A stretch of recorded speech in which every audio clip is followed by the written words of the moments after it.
everybody, I'm Lori from freetirement.weebly.com, and since my husband and I retired 4 years ago and started traveling the world in just carry-on bags, everybody we meet seems to want to know, how do you do it? So today I'm going to show you the secrets and the tips that work for me as I travel around the world in only a carry-on. Okay, here we are on travel day. So tip number 1 is wear your bulkiest items on the plane. That way you don't take up extra room in your pack and extra weight. So, this is my travel outfit for travel day. I have on my jean jacket, which is a little bit bulky, a tee. I have on my skinny jeans, they're nice and soft to travel in, and I have on some ankle boots that I wear all the time. So as soon as I get on the plane, I can shed the scarf, and I can shed the jacket. And then I keep the scarf handy because I think a scarf is one of the best tools for a lady traveler. I use this as my airplane blanket. I use it as a curtain in a window if it's too sunny, I'm trying to nap. I can ball it up, use it as a pillow. This thing has multiple uses, and it adds pizzazz to the outfit. Okay, now that you know what I actually wear on the flight, I want to show you what I carry onto the airplane itself. I have my rollerboard carry-on approved bag, and I also have a personal item that can fit under the seat in front of me. This is about a 40-liter backpack. So the reason that we always carry this along with us is that sometimes the airline at the gate might say, hey, that looks a little bulky, we're going to take that from you and we're going to gate check it. You rarely get charged for that because it should meet carry-on requirements, but it's at no extra charge to us. If they were to take this away from us and put it under the plane, we can always get it later.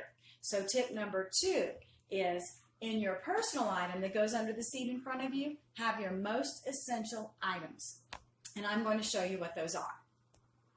Okay, so here's what I have in my personal carry-on that fits under the seat in front of me. In the front zip compartment, I have my electronics, I have my travel documents, and I have a little bit of cash. Keep that tucked in there. And then in the main part of my 40-liter carry-on personal item, I have my crossbody bag that I use when I get to my destination as a purse. I have my travel approved liquids ready to pull out, easy. I have my airline amenities kit with my mask and my earplugs and things like that. My makeup, a change of shoes, and a change of clothing, just in case my big bag doesn't meet me at my next destination. I'm still ready to hit the ground running.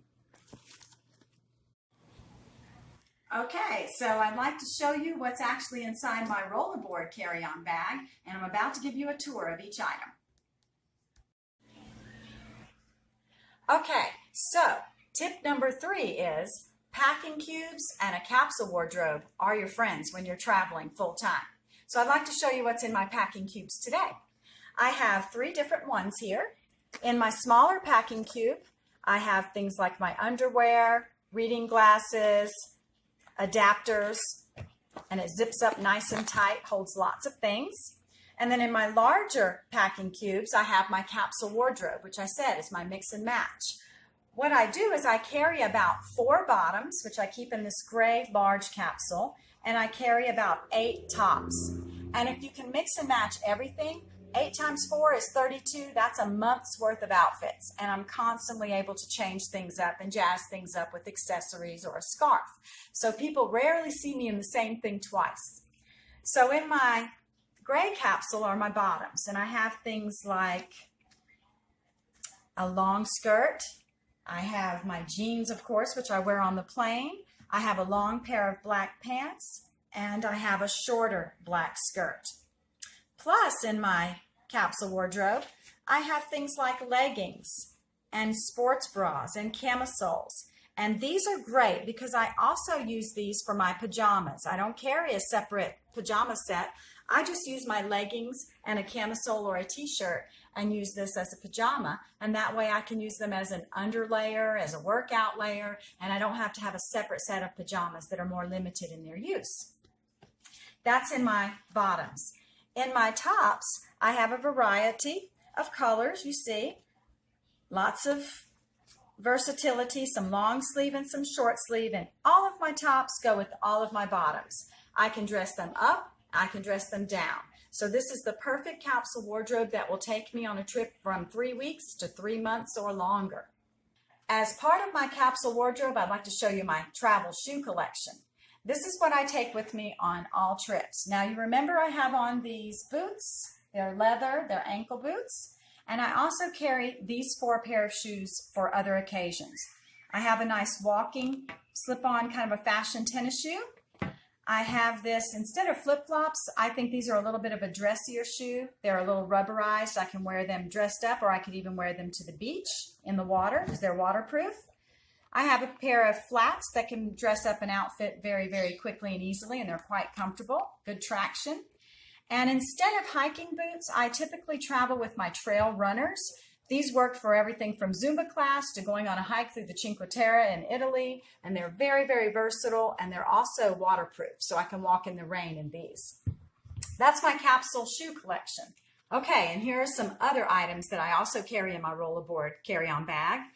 These are my hair accessories. This is a dual voltage travel hair dryer that folds up very compactly, and it has dual voltage for different countries I'm in.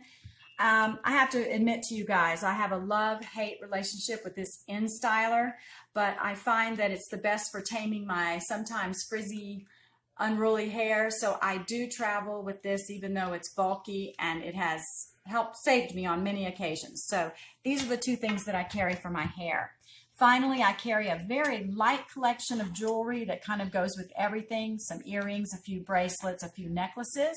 I don't often wear jewelry on my travels because I like to not necessarily stand out as too flashy or make myself a target. So that I carry a very minimal amount of jewelry, just the basics. And finally, for tip number 4, when we're traveling in climates that aren't necessarily beachy and tropical, but more cold and snowy sometimes, the key is layer, layer, layer. And what I do is I travel with a lightweight fleece jacket and a waterproof shell with a hood. These layers, one underneath the other, can take me from just about any temperature, rainstorms, sleet. It keeps me very warm. So you don't have to have a big bulky trench coat. You can simply have layers, and I can peel them off as the weather gets warmer or nicer. Okay, so everything you see here fits perfectly into this rollerboard bag. But what are your tips for traveling? Leave a comment below. We'd like to know. In the meantime, you can subscribe to our YouTube channel. You can like us on Facebook, or you can follow our blog at freetirement.weebly.com. Because I tell you what, we're getting ready to leave again, and we're going to keep traveling the world, and we'd like for you to follow us along, and we can hear from you every now and again. So happy travels. Bye.